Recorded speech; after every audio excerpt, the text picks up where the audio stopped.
Hello and welcome to another episode of Breaking Mayberry, the show about two guys who decided to try to understand America's psyche by going back and watching your grandfather's favorite television show, The Andy Griffith Show. That was our best intro to it to date. I was working on it. I've been thinking. I'm trying to up my game here. We're on iHeartRadio now, Dan. So we've arrived to the big show. No more of describing it as a couple of dudes just hanging out watching the Andy Griffith Show. No, we are in the big leagues. We are on YouTube and iHeartRadio. You know, I told Gabe from Ghouls Next Door that we were on iHeartRadio, and her response was, "Oh, I'm sure someone's mom is very excited about that." We may have to edit this out because I have no fucking idea what iHeartRadio is. It's like a cleared channel, like Pandora type thing that nobody uses.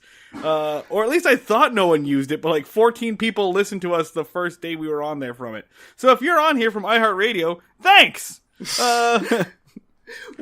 We're sorry. Also, thank you to everyone who's checking us out on YouTube now. We are expanding our reach as far as we possibly can. And to that end, big news, we're launching a Patreon. I can't believe we're launching a fucking Patreon.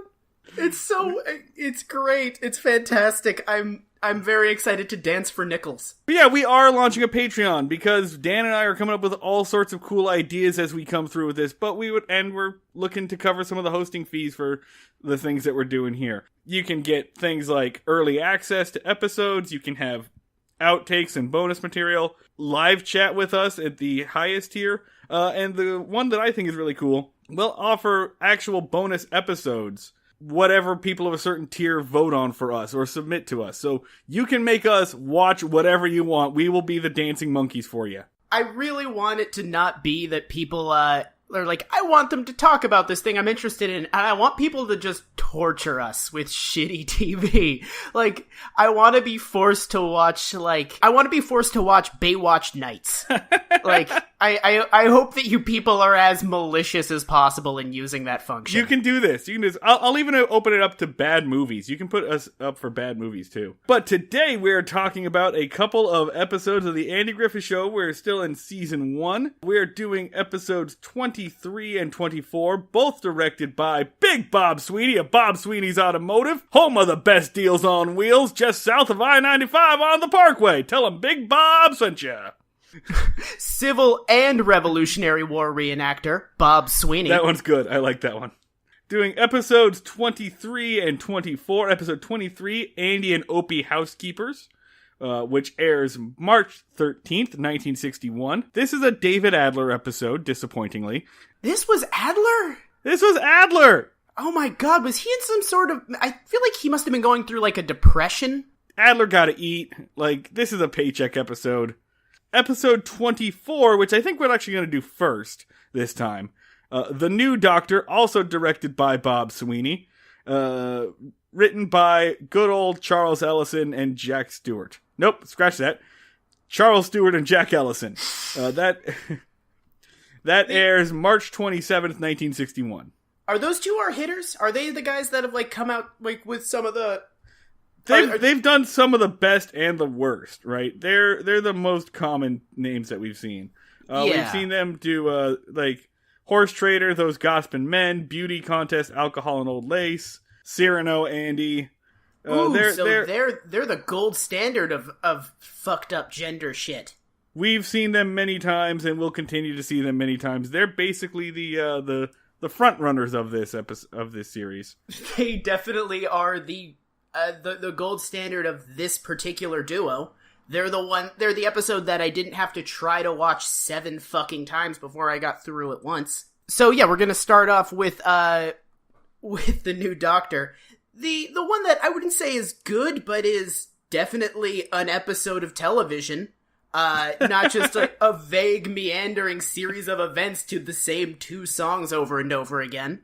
You're referring to your hatred for Andy and Opie Housekeepers. I hate I hate that episode more than I've hated a lot of things in the last year, and it's 2018. This episode of TV was like just spending my leisure watching Andy and Opie Housekeepers in between all the nightmares that we were subjected to was just like such salt in the wound.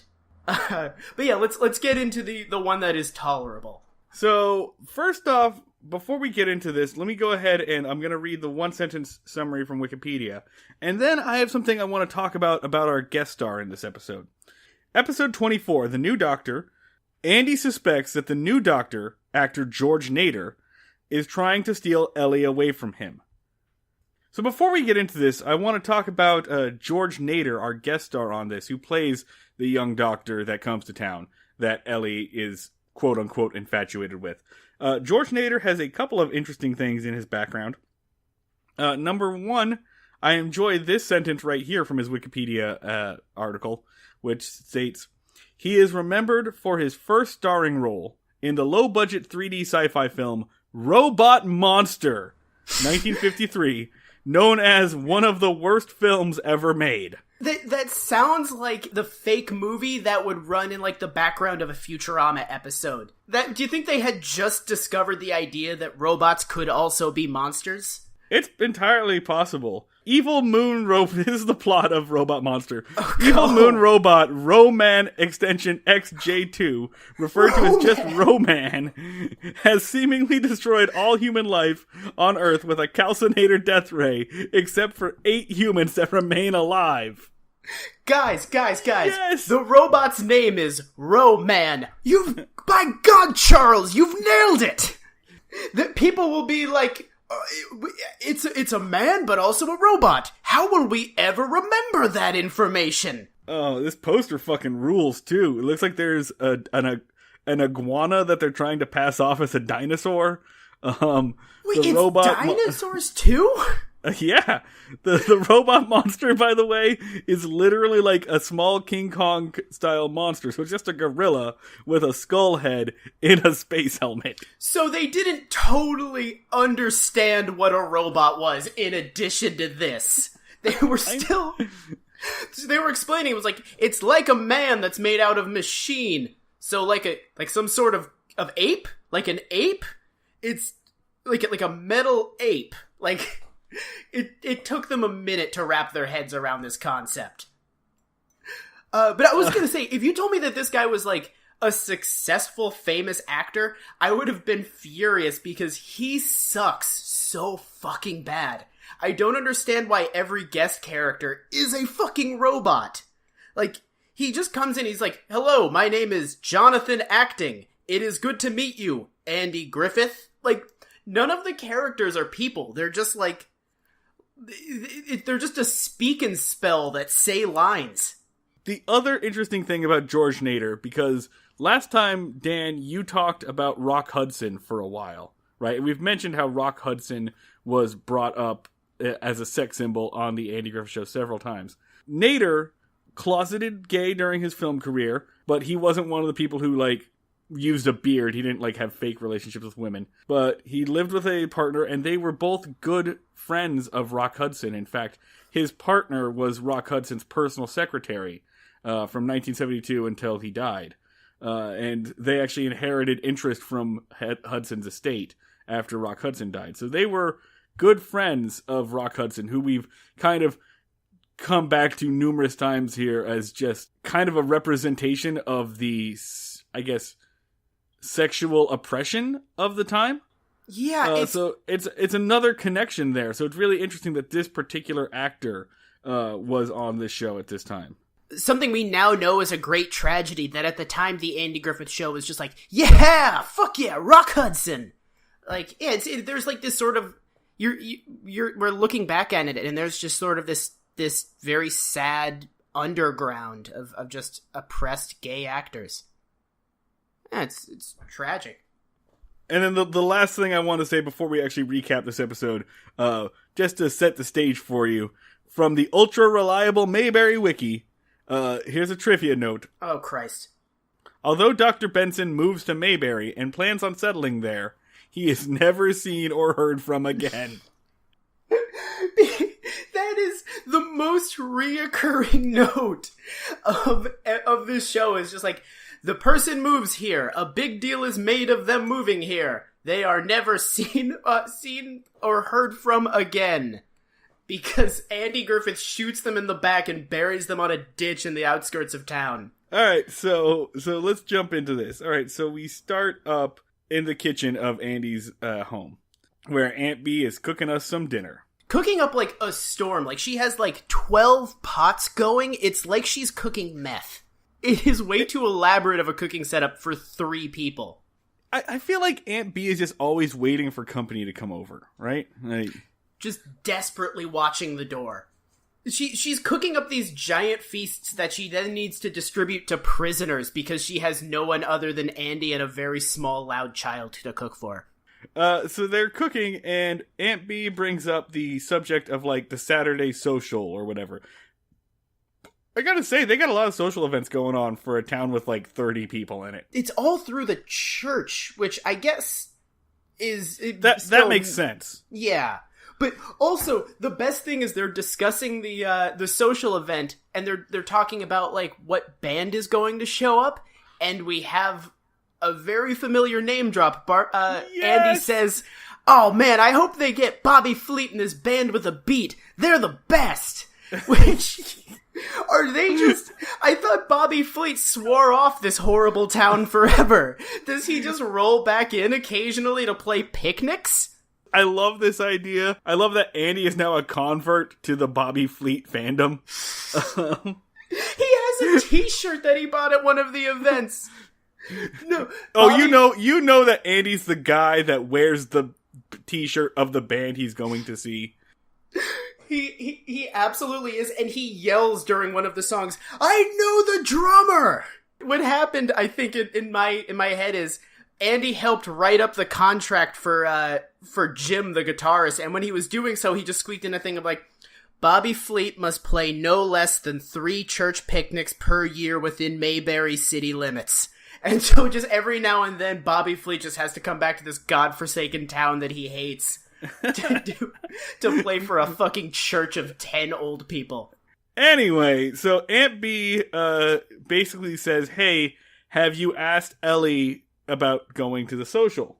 And Andy's response is, "Why would I need to ask her? She's my girlfriend. It's kind of like assumed that we're going together." Which, no, it is not. And we only got confirmation that she was actually your girlfriend like 2 episodes ago.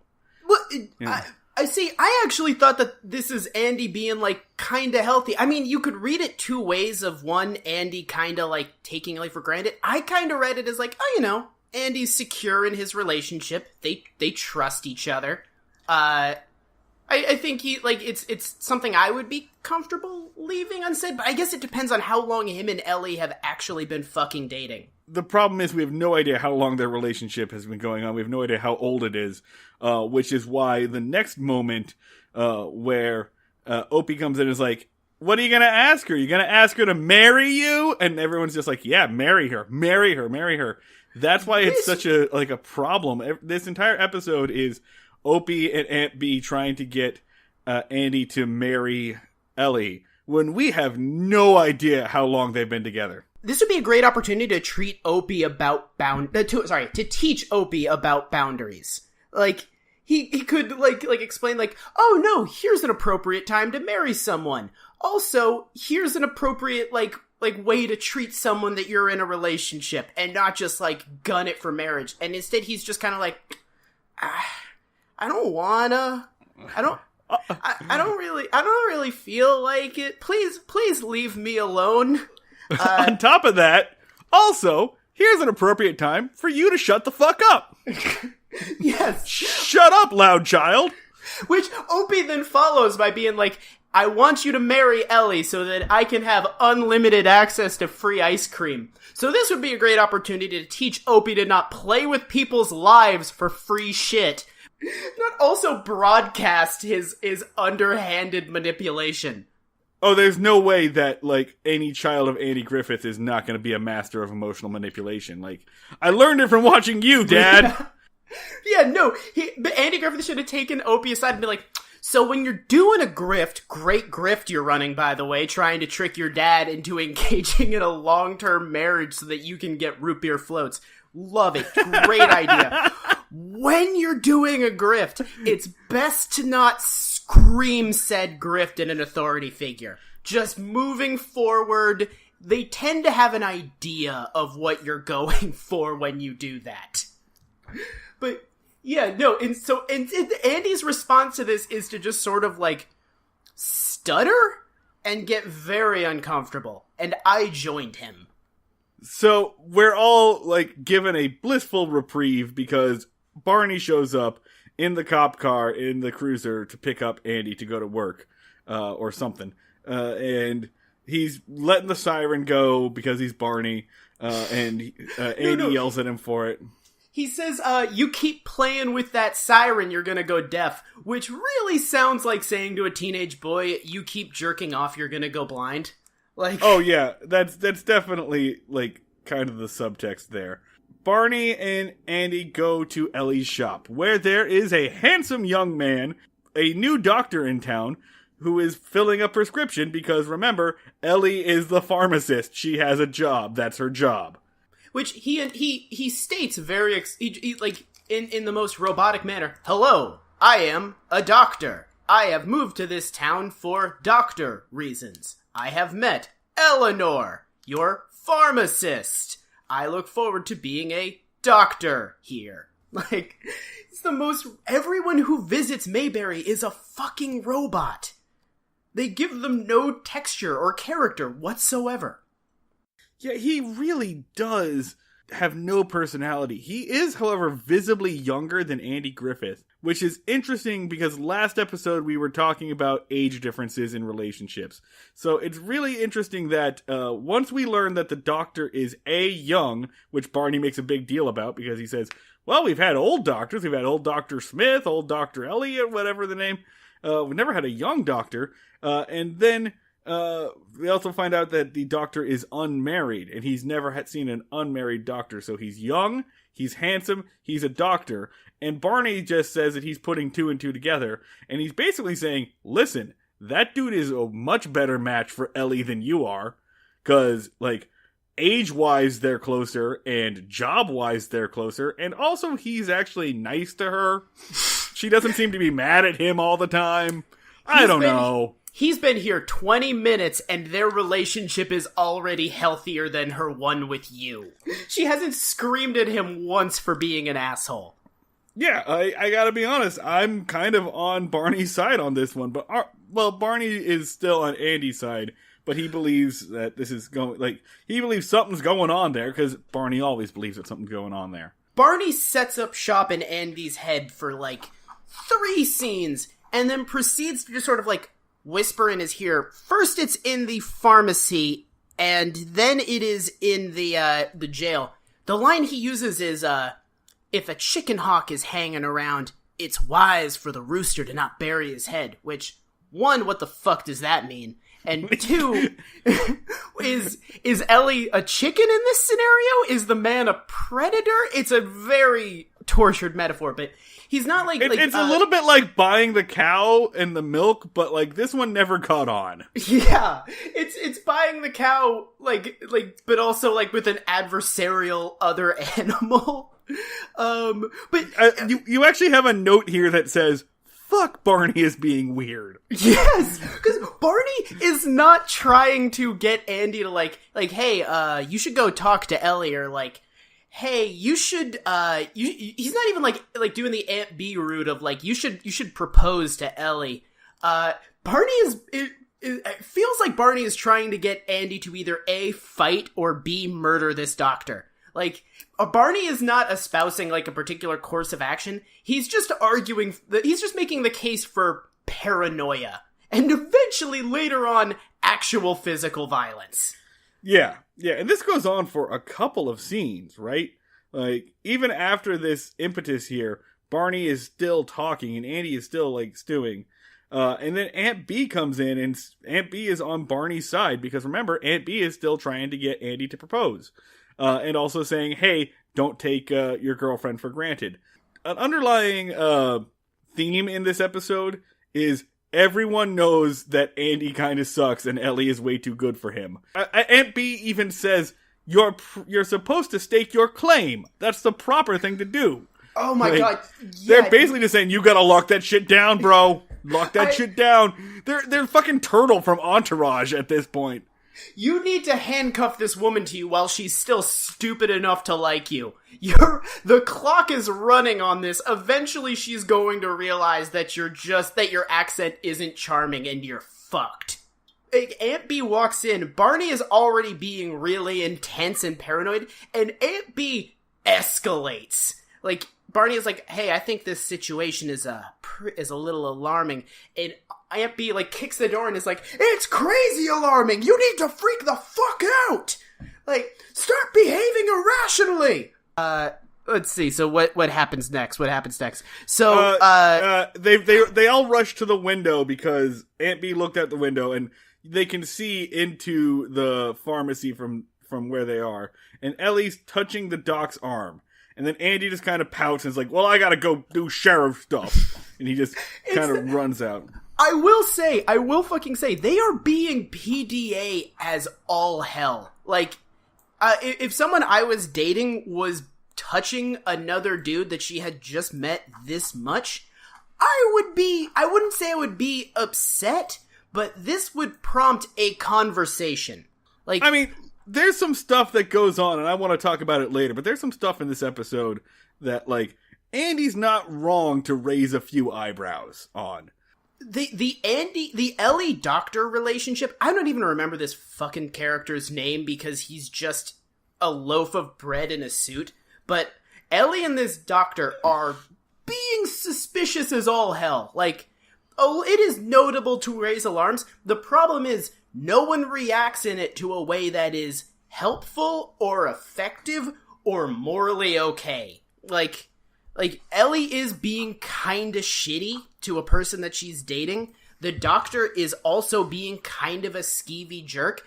And, you know what? Can we, let's talk about that right now, actually. I was gonna save it for the reveal, but let's just talk about it now. So the ultimate reveal of this is that Andy should not have been worried because the doctor's fiance is on her way. Like, she's like he's engaged. Shit. Right, because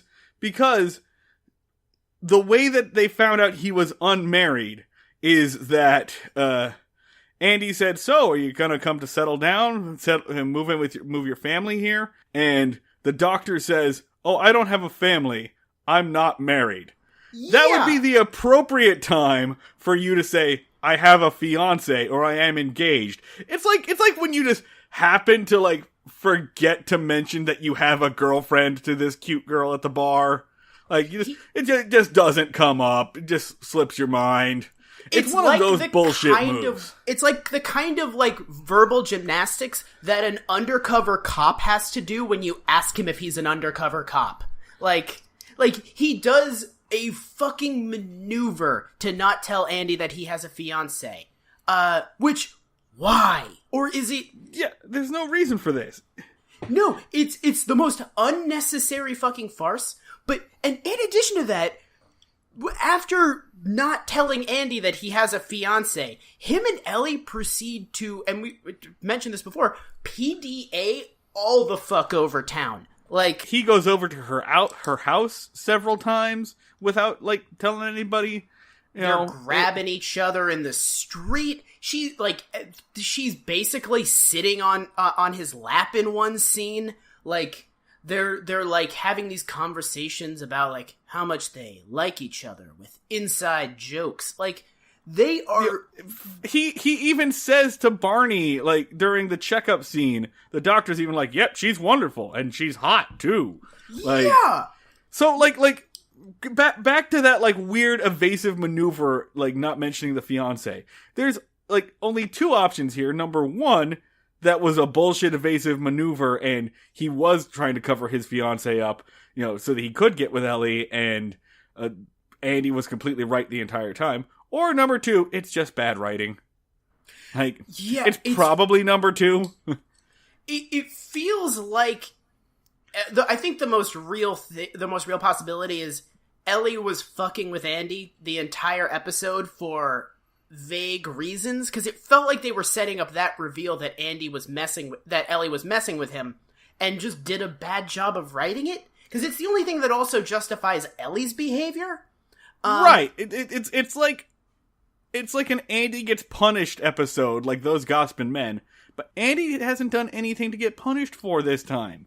Andy, for the most part, is being pretty cool this episode. His big crime is just not wanting to get too committal, which the episode kind of validates, but also kind of punishes him to excess for. The moral compass of this fucking episode is spinning wildly. I don't know what the actual moral of this goddamn story is. So let's jump back to where we were. So Barney decides to go do some investigating of his own. And he goes to the new doctor's office to go get a checkup. And the doctor is just like, okay, No. That is not the first investigation Barney conducts. He first begins tailing the doctor, following the doctor around town, hiding behind various objects in the town, just sort of watching the doctor go into the store, which he could have done from behind a window like they did before. But he starts doing, like, shitty James Bond. And then one point that happens is he's hiding behind a pillar, and a farmer is just walking by and just kind of looks at him, and Barney has to, like, pretend like he was measuring the pillar. But at this point, I don't understand why anyone is at all surprised to see Barney sneaking around town. I feel like that just must be a thing that happens on Tuesday. Like, oh, something must be only slightly amiss. Barney is hiding behind a mailbox spying on someone. This is the most normal sight in our town. This is what a deputy is for. Let's skip to the checkup scene. Because it's a pretty fucking good scene. Yeah, this is another opportunity for some Don Knotts physical comedy, and it's a good example of, like, somebody being a good foil for Barney because they just completely ignore him. And in this case, George Nader's, like, terrible acting kind of works really well, because his job is not to react to Barney at all, and just let Barney bluster himself at this wall. There is so much happening in this goddamn scene. My favorite thing is he starts running through Barney Fife's personal health, which, he tries to listen to him breathing and can't hear it. He tries to measure the muscle mass of his arm and is bewildered at just how little is there, and then is terrified at the physical that he conducts. Based off of the results, Barney Fife is basically a corpse. He takes Barney's blood pressure, and he makes a joke that he's never been able to wrap the little blood pressure, like, thing around somebody's arm so many times. And then he looks at the physical. Meanwhile, Barney's just saying, you know, our sheriff, he's really jealous. He's a jealous man. Don't look at his girlfriend. Blah, blah, blah. Don't you? If you can't put a loaded gun in the hands of a man like that, he'll fly off the handle. Basically, like talking up Andy like he's bad Leroy Brown or some shit. It's kind of crazy because Barney is openly threatening murder at this doctor, and the doctor is so engaged in his work that he doesn't notice. I don't care how engaged I am in anything. If you tell me that the local sheriff is going to shoot me, I'll notice. I will pay attention. I don't care if I'm like... Look up from your clipboard. Oh, really? Is loaded gun not a word that gets your attention when you hear it in your periphery? Because I could hear that from across a coffee shop and be like, what? But all that the doctor is concerned about is Barney's low blood pressure, which, no. I am not a doctor, but I'll tell you one thing. That man does not have low blood pressure. Well, counterpoint. The reason I would assume that would be true is because Barney probably does not have a lot of blood. I bet if you pricked Barney's arm, it would take like 20 minutes for anything to come out. He does sort of seem like a just sort of a Raggedy Andy doll. Question: how many children do you think it would take to take down Barney in an unarmed fight?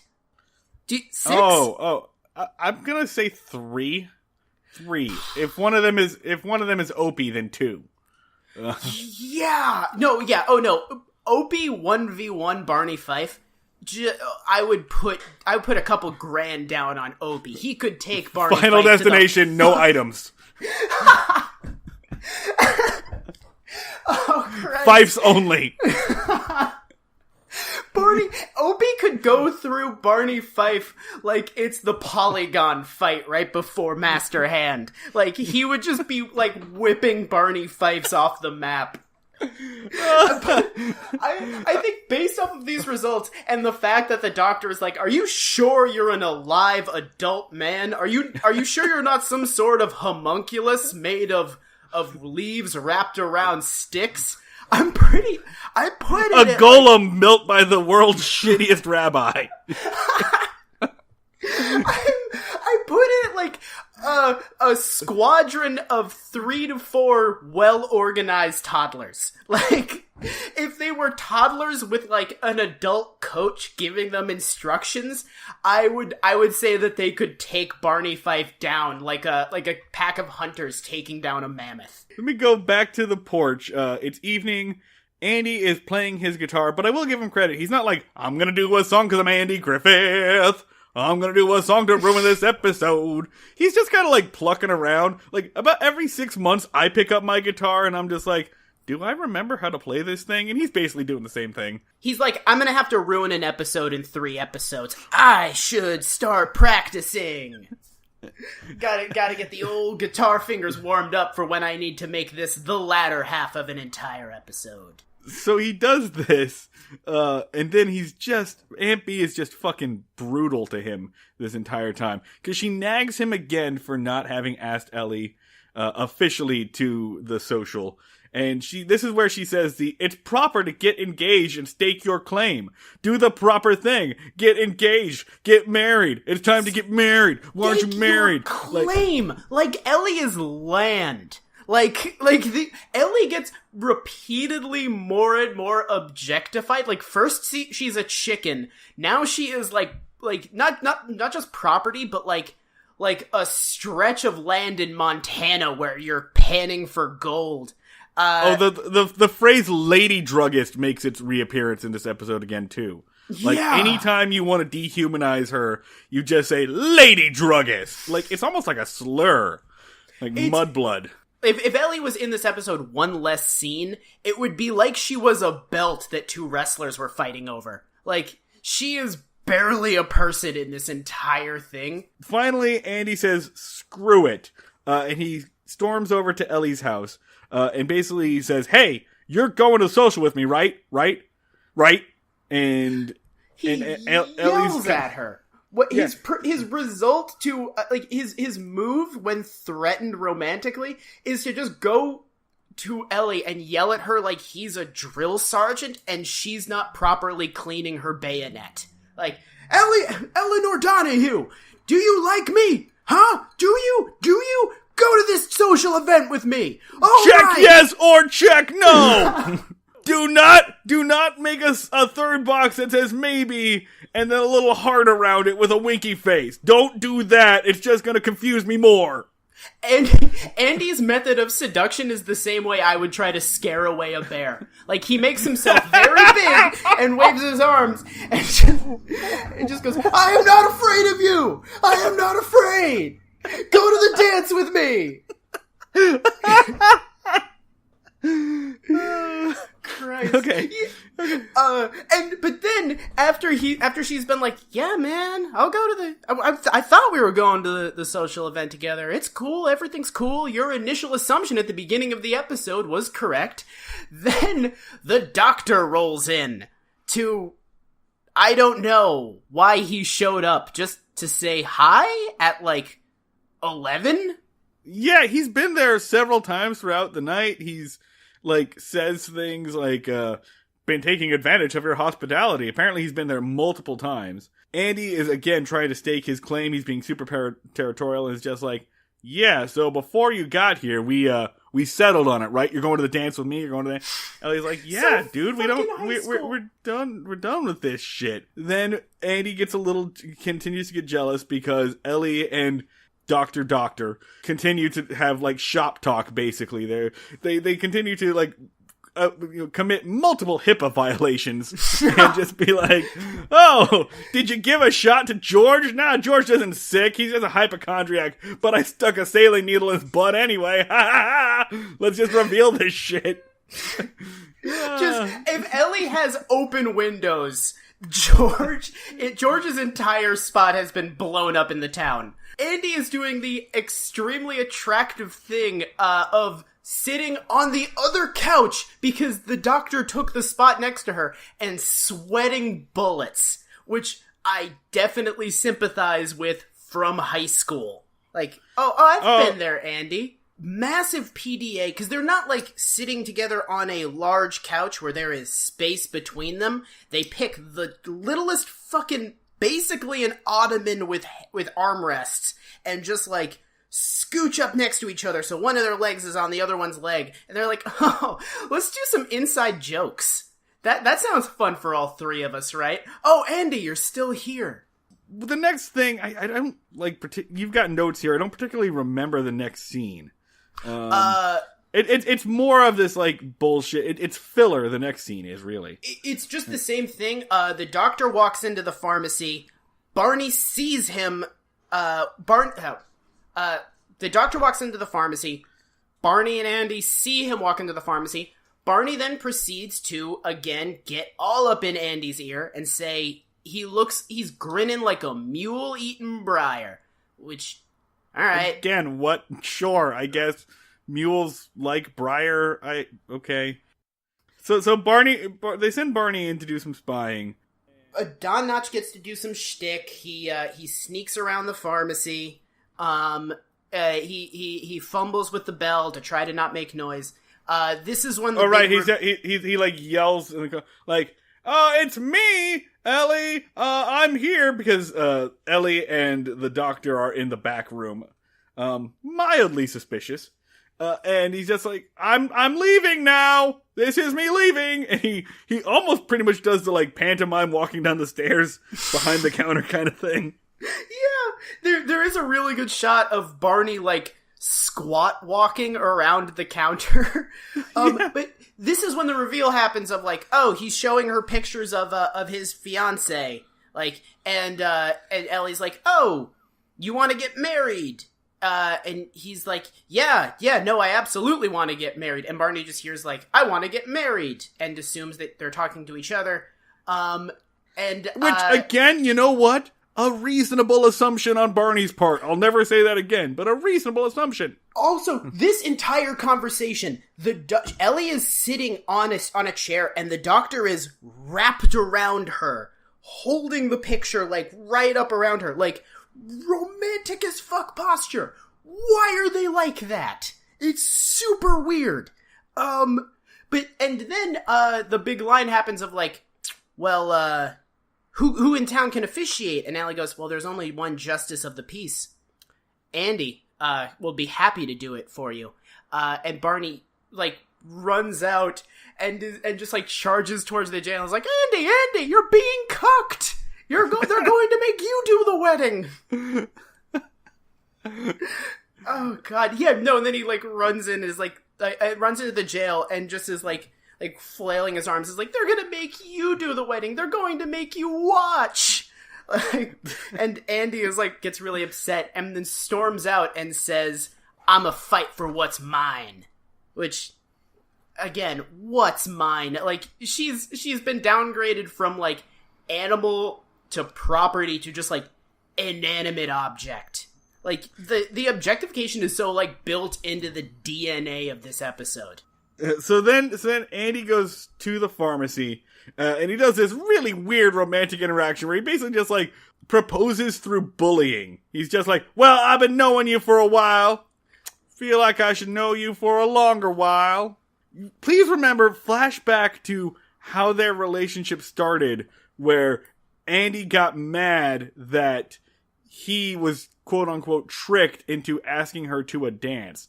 Like, that's been this theme for their entire relationship, is Andy just kind of splutters and blusters for a while, because he's an indecisive dick who can't make up his mind. And then Ellie kind of says, oh, well, what? I guess we're this now.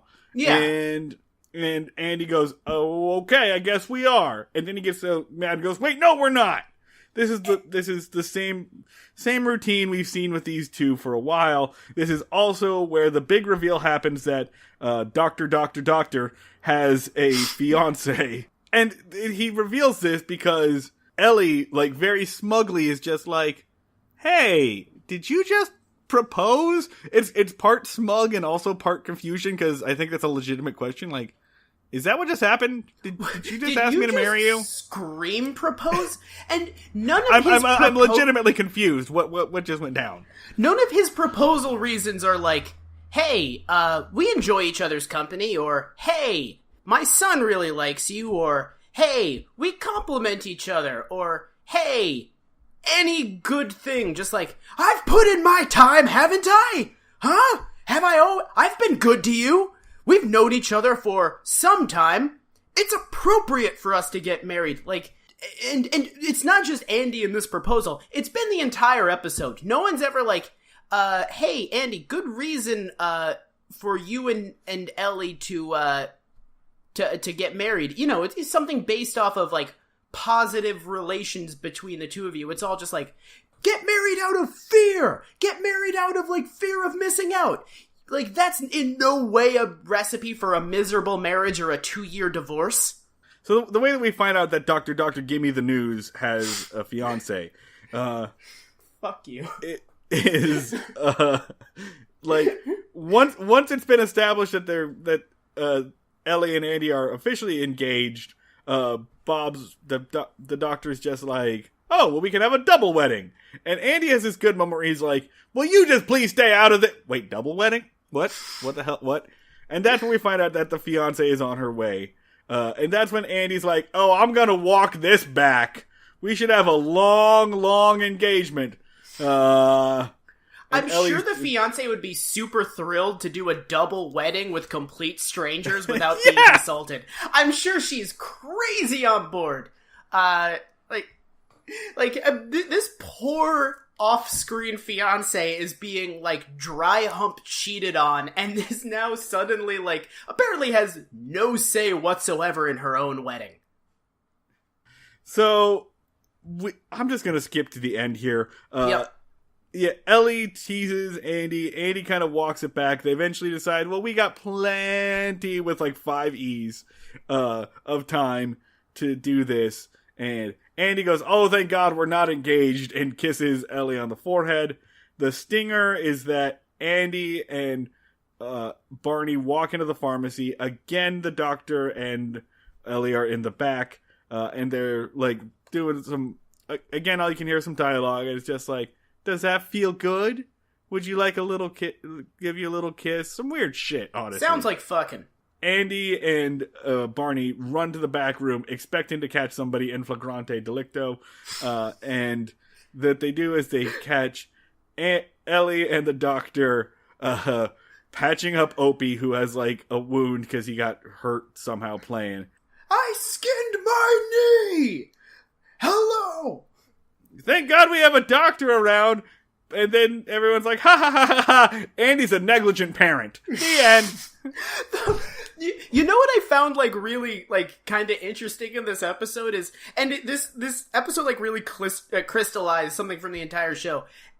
Ellie is full stop the antagonist of the Andy Griffith Show. She is the Lex Luthor to Andy's Superman, and it's kind of a weird continuation on that, like, old thing of, like, you know, the long-suffering wife in, like, in older and older TV shows where, like, women were, like, as you go further back, women are less and less the protagonist, and they're either, like, the wet blanket, or the voice of doubt, or just sort of, like, an increasingly negative force the further you go back in TV. And it's kind of cool to see, like, at the origin, women were, like the romantic lead was like a super villain to the main character. Like, Ellie is the Red Baron of this show. Just Andy is, like, shaking his fist at her, like, "Damn you, Eleanor! I'll get you, my own girlfriend!" Ah! Yeah. I'll see you Tuesday for our date when I'll best you. It's such a weird dynamic to see, like that we've had to evolve from. All right, before we move on, I want to have one more note on George Nader. Apparently, he was in so many shitty movies. He has his own page. He has his own page on the Mystery Science Theater 3000 wiki. He was in 3 separate episodes of Mystery Science Theater. I believe it. Also, he, in the mid-70s, became a science fiction writer. He wrote a novel in 1978 called Chrome, and it was a sci-fi novel about a same-sex couple. So, a little bit of queer writer sci-fi history. I know a couple people would be interested in that. I am so happy that L. Ron Hubbard didn't show up in any of his backstory. When you said that he became a sci-fi writer, I was like, oh, Christ, here he comes. Yeah, nope. So from what I understand, after this, George Nader went on to live a long and happy life with his partner. I'm Clint. And I'm Jared. And we're the hosts of the podcast Alcohollywood, your source for inebriation, which you're not listening to right now, because this is just a promo for a weekly podcast on all kinds of movies. New, old, good, bad. Yeah, especially bad. Plus, we invent a cocktail and a drinking game inspired by each film. And sometimes we make jokes. Not this time, but sometimes.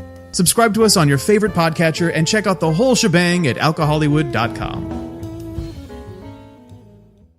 All right, let's go ahead and pour ourselves a stiff one. Oh, fuck me. Can we talk about... I have more stuff about gender we could do. No! There's not... We're doing Andy and Opie Housekeepers. You know, I just saw Ant-Man. It was solid. Speaking of ants, do you want to talk about Aunt that? B is the heart of this episode. All right, God. So let me do the one-sentence Wikipedia summary. This episode fucking sucks. I don't want to do this thing. All right, so here's a bad David Adler episode. Andy and Opie Housekeepers, March 13th, 1961. Papa John's got fired. Did you see that in the news? He's gone. We can talk about his shitty pizza. Andy and Opie try to break their habit of making the house a mess while Aunt B is away tending to a sick cousin. All right, you know what, Dan? I'll do you a favor. I'm just going to recap the events of the episode right now before we do get into it. What events? There are none.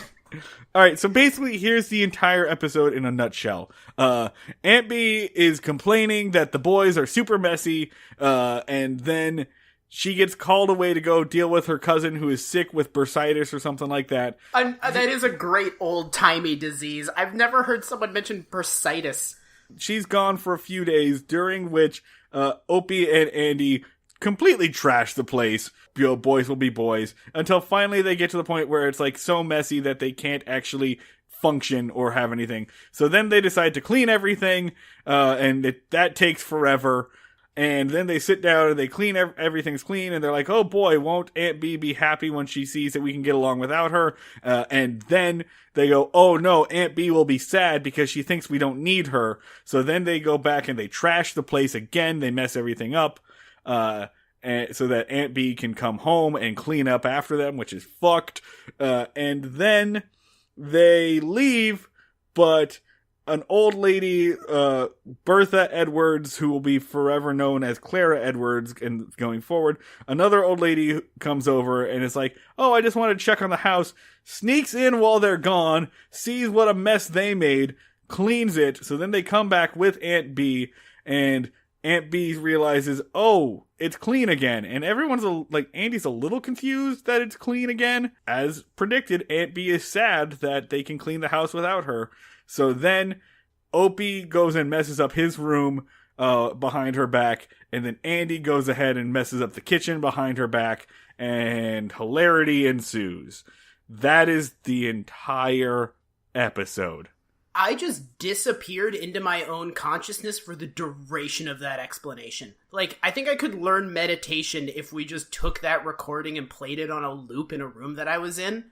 Like, I just lost time. Like, it's so bad. It's the worst. It's so nothing. And it's, not only is it a stupid series of events that are in no way entertaining, but it's insanely avoidable. Like, the only conflict of it shows up incredibly late in the episode, and it is literally a brief conversation. I don't understand why. Is it no one in this show can just explain their feelings to each other? Or is it like no one in the 1960s could have any sort of like conflict? Like what gets me about this episode is it's more of that like Andy Griffith style. Everybody has their place, everyone has their role, and everyone needs to like accommodate that role. And Aunt B's role is the housekeeper. So if you take that away from her, if you give her, God forbid, a single day off, then she won't know what to do with herself. They treat it like if Aunt B doesn't have a full docket of cleaning up after these two men, she's gonna fucking kill herself. Like, it's so shitty. It's so shitty the way they treat her. It's like we're taking advantage of you and using you as slave labor for your own good. Because that's what you do, right, Aunt B? That's what you're good at. That's what makes you happy. Again, it's like that couple from a few episodes before. They fight because we gotta let them fight because that's what makes them happy. Gotta let Aunt B clean because that's what makes her happy.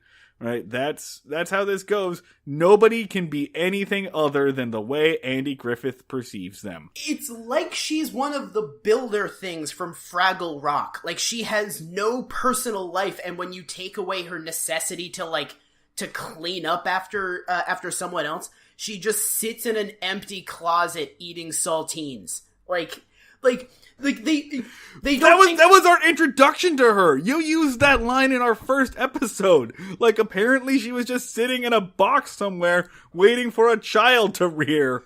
After Andy grew up, she was just like, well, guess I'll return to the grandmother realm, where she just sits and knits, I guess, until another child was born.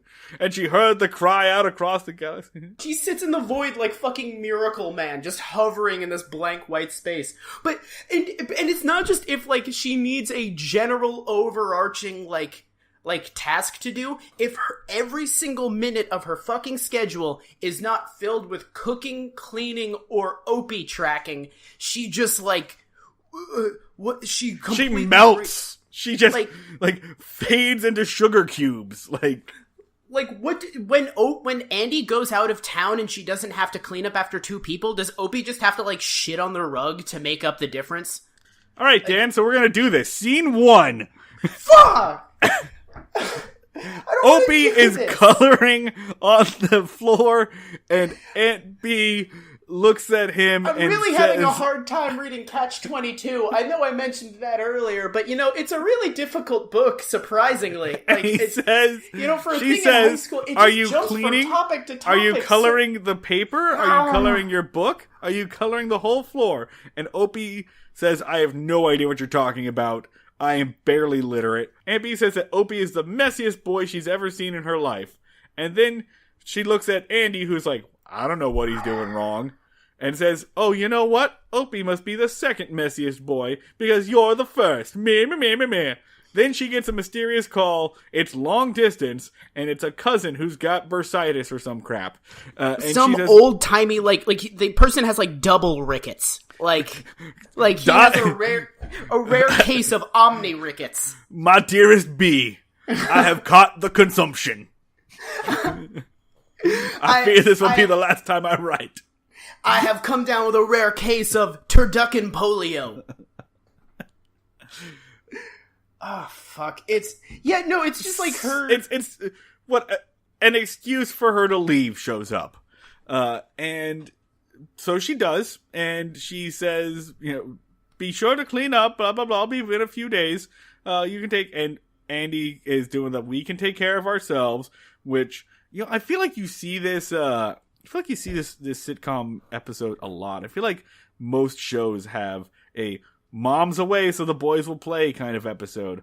But it's not, they don't play. Like, in Mom's Away, Boys Will Play episodes, there's a period where they're doing, like, fun, goofy stuff. Like, they do, like, jousting with brooms on bicycles, or, the characters will, like, the irresponsible characters will turn, like, a mattress into a sled and go down the stairs, or, like, in a fucking animal house. We get none of that. None of that. Opie plays on a fucking bed while the ants go marching in plays for like what felt like 12 goddamn minutes. All right, let's talk about that scene because it made me distinctly uncomfortable. That scene made you uncomfortable? That scene filled me with a boundless rage.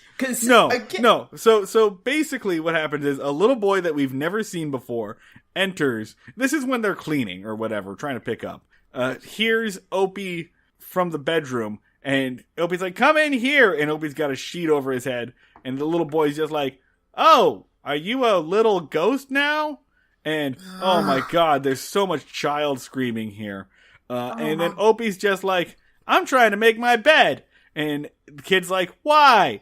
And Opie's like, I don't know. So let's help. And so they like try to like make this bed and like childhood I think they were really going for like fucking childhood antics. The kids just stand on the bed and just wave their arms vaguely, just desperately hoping to hear direction from like the actual fucking director. And he's just like, he's hungover as all hell for this episode. I gotta be honest, after a while I'm like, Sweeney, say cut!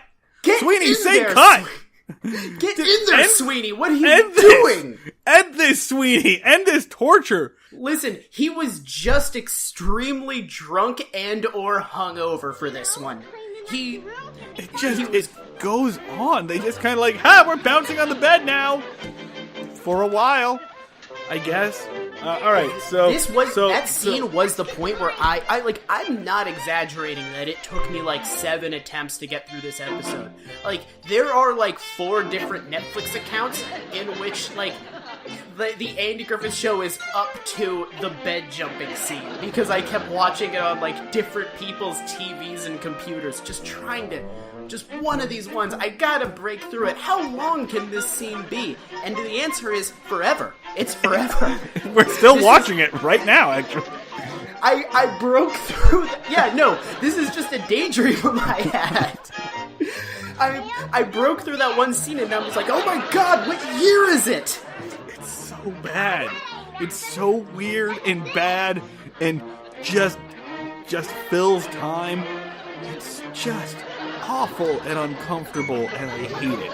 I can't think of a fucking TV episode where they had this little of a goal and a thesis, where they were just like, what if we just had 2 characters kind of like stand on a bed, and then we played the ants go marching in on a loop, with the most annoying trumpet, for just the whole thing, and then maybe it's a joke, and that's a sizable portion of the fucking episode. Like, yeah. So the next, I'm not gonna say the next thing that happens. The next thing I can remember is that Andy is like, well, I'm gonna go cook us some dinner, some pork and beans or whatever, and they realize that there's a whole stack of pots and pans, and they don't have any plates or anything. So Andy sends Opie over to a neighbor's.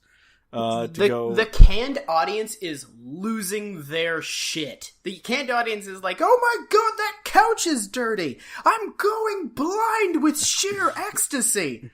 Finally, they decide to wash the dishes, and Andy's just like, now, we're not washing the dishes because it'll make Aunt be happy. We're washing the dishes because we're men and we need to wash the damn dishes. No, he sends, first, before this, that's like 3 scenes ahead, He sends Opie to the neighbor's house to get plates and pots and pans and all the stuff to make eggs. And it might have been a decent bit, but it's so long. It's like, okay, so go get a plate. Sorry, make it 2 plates. Sorry, make it 2 plates and then 2 forks. And also 2 knives. And also 1 pan. Sorry, make it 2 pans. Like, he keeps going, and they stretch the bit out. It stretched so long that I literally thought we were in another scene. It's all the same. At one point in time, Aunt B calls, and I think, right, she calls and is like, "You've got a big old stack of pots and pans. Neener. Don't worry, I'll clean everything when you get home. Me. And Andy's like, "Well, I'll show you, Aunt B," or something. I don't know. You know what this episode is? You know what this episode fucking is? I know what it isn't. It's a commercial. It is you could give me this episode, basic editing software, I'd cut it down to like 10 seconds, and then just put Mr. Clean at the end of it, because fucking whatever. And then, like, I've done an ad. It is literally an ad for, like, Tide that's been stretched out over an entire fucking 22-minute episodes of television. Just look directly at the fucking camera. I don't. I know what this episode isn't, and that's good or entertaining or anything. Marty. What? So Andy decides to wash the dishes. Else. Andy decides to wash the dishes, and he does a "you wash, I'll wash him, and then you put him away" deal with Opie, and Opie like waves them wildly like a bird or whatever. That's what he's gonna do. He air dries them. He's so stupid. He's such a stupid, illiterate little fuckface. and then Andy's like, "Don't dry him with your don't dry him with the air." And then Opie's like, "Oh well, I got this," and he pulls a handkerchief out of his apron or whatever. And Andy's like, "Don't dry it with your handkerchief either, because you're gross and you have like millions of germs all around. You're basically Pigpen from fucking Charlie Brown. You're a gross little child. There's just like disease under your fingernails because you're like running around in the dirt all day." Like, he picks up the towel and he's like, "Look at this. It's a dish towel. New invention." It's just a dick to his child. By the way, that's not a dish towel. It's a regular fucking towel. I learned that. I've been yelled at in my home for using the wrong towel for doing the different things numerous times. So there are different kinds of towels? Yes, sir. Turns out that's what happens when you move in with your girlfriend. You learn that there are different types of towels for things. Neat. Well, one good thing came out of this. I learned that about life. So then they sit down. They're like, "Boy, we cleaned everything, and now we're real tired." And Opie's like, "Well, that Aunt B will be real happy when she finds out we don't need her." And Andy goes, "What?" Andy is ultimately right about Aunt B needing them to be messy pieces of shit to have a purpose in life, which, because this is written by a man, but fucking, that is a shitty codependent relationship. If your happiness and fulfillment as a human being requires another person to not be functional or able to take care of themselves on a basic level, then that's bad. Then you have a bad relationship with that person, and you need to take up a fucking hobby. Like, Aunt B, just take up knitting in your free time and be happy with all the knitting you did in the time that Andy and Opie learned how to clean a dish. Fuck. So they make the place. They fucking. Well, we can do this, Dan. You're broken. You're just dragging it out. We could have been there by now. Okay, keep going. So they go to pick up Aunt B because Aunt B said that she's going to come in on the afternoon bus or whatever, and they run into Bertha, later known as Clara Edwards, who was checking on things. But Bertha's a fucking busybody and can't mind her own business, so just Bertha breaks and enters. She just enters their house, whatever. She sees that everything's a mess, and she goes, "Oh, this won't do." So it's implied. I'm surprised they didn't just show us a montage of Bertha fucking cleaning. Oh, no. They don't do montages in this episode. They do 2 scenes slightly sped up. Like, and they're like, "Montage! You guys need to see every single movement of Ron Howard cleaning a couch." So I'm really surprised, though, that they trusted the audience enough to let the audience figure out what Bertha was going to do. I guess because it's a woman, they figured we don't care to see her for very long. I don't know. So it's like Mayberry just has this like massive transient population of old ladies who just are just like flitting around desperately looking for anything to do with their time. Like, if you don't lock your doors enough, you'll just come home and an old lady will have cooked all the food in your fridge. Like, what the fuck? It's the stupidest mechanic for a TV show. Go ahead, I'm sorry. Alright, so the next freaking scene, Andy, Opie, Aunt B, they come home, and the house is really clean, and Aunt B is really shocked and devastated. She's Aunt B sees upset. a clean living room and is like shooken, like she just like come home to Andy and Opie had been murdered. So then Andy and Opie, they try to clean and or they try to mess up as much as they can, as fast as they can. Opie runs upstairs and starts to mess up his room, and Andy goes and starts to mess up the kitchen. And Aunt B's like, "Oh, you thought you could get away with that, could you, me?" Whatever. She just like is all like mirthful that they fake cleaning the house, and then she thinks she caught them having cleaned the house at the last minute. So basically, they successfully. I mean, it's sort of between the two episodes. It is one notable thing. Like, man, like most, like it's the Shakespearean thing of like, there's the farce, like there's the misunderstanding that results in a bunch of people having to do a bunch of crazy bullshit to make up for the misunderstanding.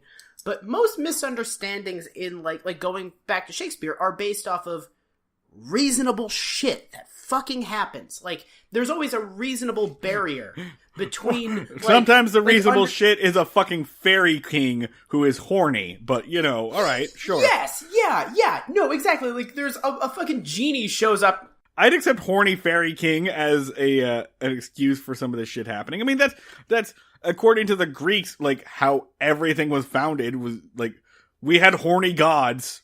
They were misunderstanding each other. Exactly. Like, there was a fucking mechanic, at least back then. And for these, it's just, like, waspy inability to talk about your feelings to anyone. Like, I'm surprised that Andy's response to worrying that Aunt B might feel bad is not to have, like, Barney put on a ghillie suit and sneak around doing espionage for 40 fucking minutes. Like, everybody has the emotional intelligence and capabilities of, like, an 1800s Irish sustenance potato farmer. They could solve this. They could have looked at the situation where Aunt B comes home to a clean house and is sad, and they just be like, "Hey, Aunt B, we really value you as a human being. Do you want to go get a soda? Do you want to just go, like, hang out and talk about our days? Like, just be nice to someone, Andy. Why is this such a big deal? Just be nice to someone." Barney hanging from the rafters by a zip line to replace a fucking vase. Most of the time when we do this, I always, like, asterisk it by saying, yes, I realize if they did that, then there would be no episode. But this time, there shouldn't be a fucking episode. There's not really an episode now. Just show the gentleman crook again. Just show that on a repeat until you have another idea for an episode. So then we get to the stinger, which is the closest thing that this episode has to a joke. Like, we've been building up this entire fucking half hour for this. Bertha comes over and she says, "So, how did the house look when you got home?" Because remember, Bertha thinks that she cleaned everything. Aunt B says, "Oh, it was a pigsty. You would never seen such a mess." Oh, so then Bertha gets insulted and she storms out. Also, at that point in time, I think that, like Andy and Opie should have also left. Like, you know, it wasn't that bad. You can back up a little bit now. Take your claws off of our fucking throats. We tried our best. Jesus. Yeah. I hate everyone in this episode. I hate everyone in these two episodes. The Gentleman Doctor is a better episode of TV, but everyone is a huge asshole in that one, too. Everyone is a huge asshole in all of these episodes together as a unit. Oh, the entirety of Mayberry should be thrown into the sun. All right, let's go ahead and that's a good time to do our ratings. Fuck. All right, Dan, the new Doctor, Andy Meter. The new Dr. Andy Meter, it's a... I was going to give it a higher rating, but 2. It's a 2 just for... it's too close in my head to this episode. Yeah, I got to give us a 3 at best. It's just...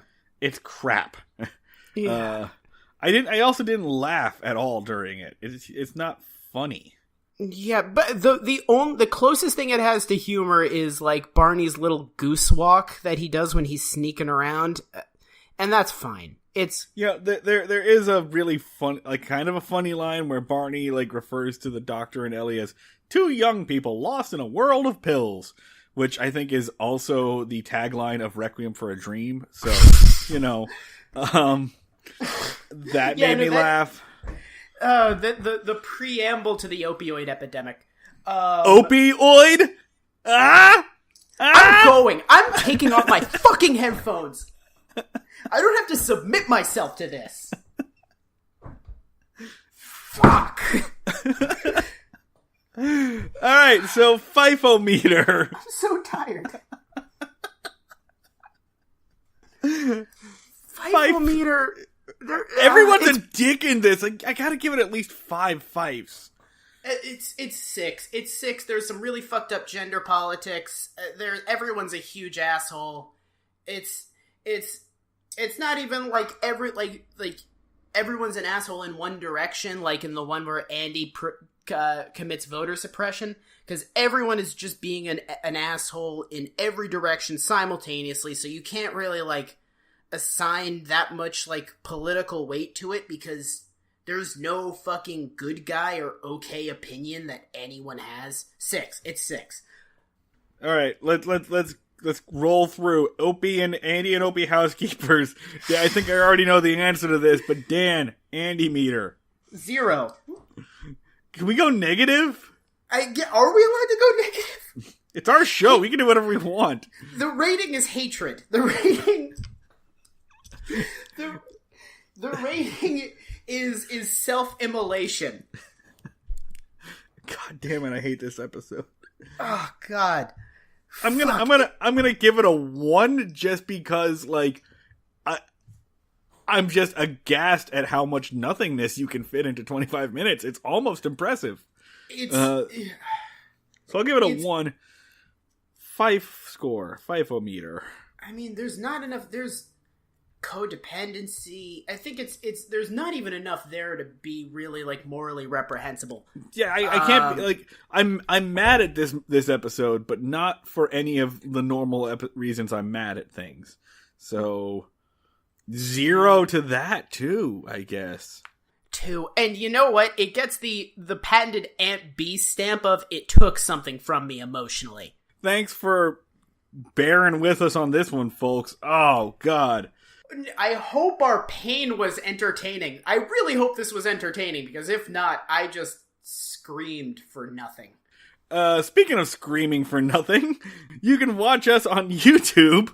Please check out our Patreon that we pimped at the very beginning of this episode. Please support us in this, because otherwise we're doing this for free and it hurts so bad. Don't forget to share, rate, and review. It's a big help. Thank you to everyone who's listened to us so far. Our music, as always, was done by Max Ludwig. You can follow him online at Sleep Talkie. Logo designed by Emily Christina. She is on Instagram as Scribble Emily. Please, get in touch with us. Maybe there's a fan out there of this episode who says that we're totally wrong and can give us a dissertation about why we suck. I don't know. Tweet at us. We're at Break Mayberry. Don't you dare come at me about this episode. I will burn you to the ground. Email us, breakingmayberry@gmail.com. You can follow me on the internet. I am at Schneid Remarks on Twitter. That's SCHNEID Remarks. I'm at the Luds with 2 Ds. You can follow Ron Howard on the internet on Twitter. He's at Real Ron Howard. This time, hashtag tweet at Ron Howard. Give Ron Howard some before and after photos of your house when you clean it next time. Just like a pile of laundry and then after neatly folded clothes. Just let Let him know. Is our goal to drive Ron Howard insane? I don't know. Other than that, let's see. Next time we have a plaque for Mayberry and the inspector. I'm very excited about this because someone is finally going to hold Andy and Barney accountable for the horrible shit that they do. So that's a... Yeah, we gotta do some shit for the inspector. That's the great indictment or the great trial of Andy Griffith. So there we go. That's that's what we've got coming up. Thank you all for listening. We're very tired, but we'll still see you all down at the fishing hole.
I feel like someone doesn't understand something in the old-timey South unless you use an animal analogy. Like, if you just say, like, oh yeah, he's in a good mood. What? He's like a beaver in a forest. Oh, got it. What did you just say?